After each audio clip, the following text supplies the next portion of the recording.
ખાસ આરએમસી પાસે સરકારે અલગ અલગ જે બિલ છે એના 193 કરોડ ઉઘરાવ્યા છે।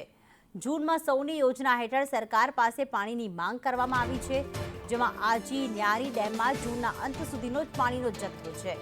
ચોમાસા પહેલા પાણી માટે ડેમ ભરવા પડે તેવી સ્થિતિ સર્જાઈ છે।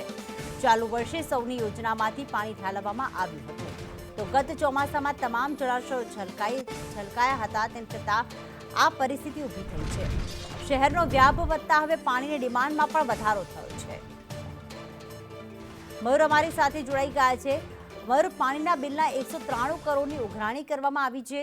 આ વખતે અલગ અલગ ડેમમાં કેટલું પાણી છે અને શું એની પરિસ્થિતિ બની છે? મહાનગરપાલિકાએ શું વ્યવસ્થા કરી છે તેના માટે? પ્રીતિ, દર વર્ષે થાય છે, ચોમાસું આવે છે, જળાશયો છલકાય છે અને ત્યારબાદ ઉનાળો આવતા જ પાણીની જરૂરિયાત વધી જાય છે। રાજકોટ મહાપાલિકા દ્વારા સૌની યોજના મારફતે છેલ્લી 2 વખત પાણી ડેમોની અંદર ઠલવવામાં આવ્યું હતું। આજી અને ન્યારી ડેમ છે, આ બંનેની અંદર પાણી ઠલવીને ઉનાળો પસાર થાય તેવી વ્યવસ્થા કરવામાં આવી હતી। હવે ઉનાળા માટે માત્ર 1 જ મહિનો બાકી રહ્યો છે અને જૂન મહિનાના 15 તારીખ પછી ફરી પાછું પાણીની જરૂરિયાત ઊભી થાય તેવી શક્યતાઓ જોવાઈ રહી છે। અત્યારથી સરકાર પાસે પાણી માંગવામાં આવી રહ્યું છે, પરંતુ સરકાર દ્વારા 193 કરોડ રૂપિયાનું જે બાકી બિલ છે એની ઉઘરાણી કરવામાં આવી છે। મહાપાલિકાને રિમાઇન્ડર આપવામાં આવ્યું છે કે અગાઉનું જેટલું પણ બાકી બિલ છે એ મહાપાલિકા એક સાથે અથવા તો કટકે સરકારની અંદર જમા કરે।